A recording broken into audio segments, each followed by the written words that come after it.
মানুষ একটি কথা বলে থাকে, নিজের বিবি স্ত্রীর কাছে যাইও, কিন্তু শুক্রাণু বা নিজের ধনরত্ন সেই ভাণ্ডে দিও না। যদি কোনোদিন দাও, সেদিন যদি তোমার সন্তানের প্রয়োজন হয়, সেই সন্তানের জন্য তুমি দিতে পারো, আর না হয় নিজের মধ্যে মিশিয়ে রাখো।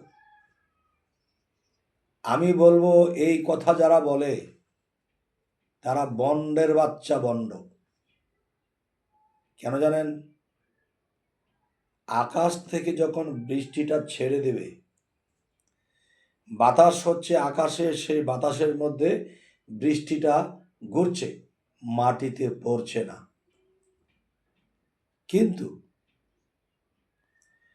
যখন বাতাসটা এদিক সেদিক হয়েছে, থেমে গেছে, চাপ করে বৃষ্টিটা জমিনে পড়ে গেছে, আপনার স্ত্রী আপনার কাছে জমিন, আর আপনি বীজ।